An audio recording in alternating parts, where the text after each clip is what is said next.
Well, hey, I'm INFJ, and I wanted to make a quick video on about my theory about suppressed functions, or no, not suppressed. Well, suppressed, but subconscious functions, because I believe that functions, well, depending on your life circumstances, functions can become subconscious and not developed really well, and that develops many problems. But I believe this develops different problems for different types, and it could be used in psychology to help identify a person's problems. Because I believe a certain Myers-Briggs types, like INFJ, like me, are gonna be dispositioned to certain problems, because most of the problems comes from a subconscious function, not developing a function well enough. So we're going to get into what that looks like. Okay, so let's say we have the INTJ and INFJ. Okay, it's usually the first function, dominant function. You can't really mess that up too bad. That's not really what the function that usually causes a lot of problem is the second function. This becomes, it's still top, but you can but it's not your top, so it can still become subconscious, and it'll mess up your life. So let's talk about what happens when it's not developed well in either function, in two types. INTJ, well, you have TE. If you don't have your TE developed, if it's subconscious, and you'll be doing things subconsciously with your TE. And as we know, INTJs, that usually comes off as harshness, because when you're subconsciously using your TE, you're gonna be categorizing and not be using your feeling. It might not necessarily be that you have a developed, not a developed FI. And it might be more that you have an underdeveloped TE. Like, well, it's not conscious, because if you're consciously thinking about it, you're like, oh, okay, I shouldn't do this. An INTJ will know to be nicer, because they're aware of their other TEs doing. If it's subconscious, then they're going to be a harshness. Now, INFJ, they have extroverted feeling. And so what I believe this causes is anxiety problems. And now, because if this is subconscious, then you're going to be feeling all these, emotions and things from other people. And what's going to happen is it's going to be coming to you, and you're going to be making decisions based on it, but it's not going to be conscious.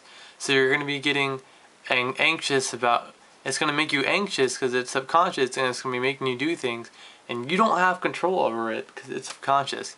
So when you're around a bunch of people and you're feeling all these feelings, and FE is subconscious, you're not going to know what to do, because it's not going to be confident, and you're going to be feeling all these feelings, and so it's going to make you anxious because you don't know why you're having these, what you're feeling. You don't know what you're feeling when you're INFJ and FE is subconscious. So the INFJs are going to be prone to anxiety, while INTJs are going to be prone to harshness and coldness. So I'm sure they could both end up getting harshness or anxiety, but they're probably predispositioned, INFJ, to anxiety. And the INTJ probably doesn't really, probably doesn't really get that much anxiety compared to the INFJ.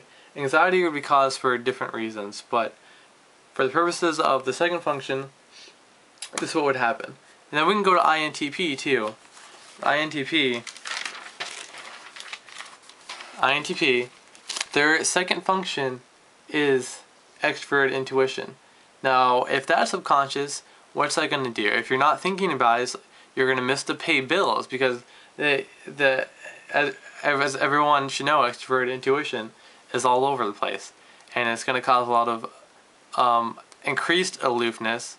It's going to increase the TI aloofness, and what you're going to have is aloofness. You're going to forget to pay bills, and probably drug abuse.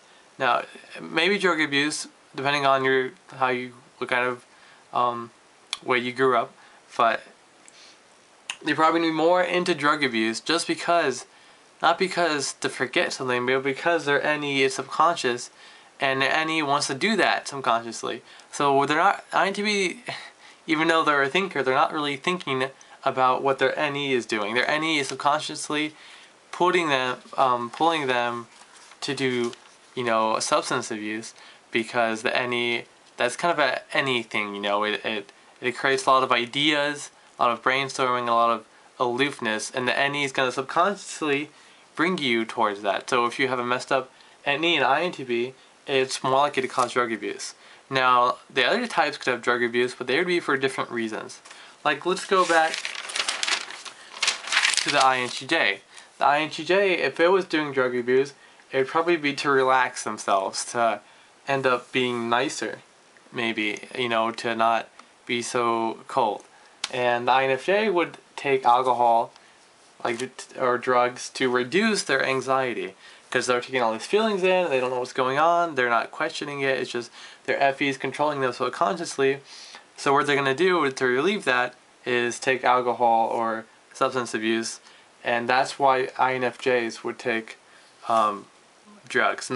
It's very different from what the INTP would do, and the INTP would take it just to please the NE, not for really a secondary reason like the other two types would do. And that's probably why we get these stereotypes of INTPs are kind of drug abusers, because I think I've heard that before, and they forget to pay bills, because I think that's related to a subconscious extrovert intuition, and that's why we hear about INTPs being stereotyped as that, because if they have a subconscious extrovert intuition, they're going to be doing that, and they're going to be like, they're you know what I mean. Oh, okay, I am losing track. Well, I think that's it. I think that's all I wanted to say, and hopefully you understood that well. And I'll have more videos coming up. I do part 2 of my other video, and so hopefully that made sense to you. Bye!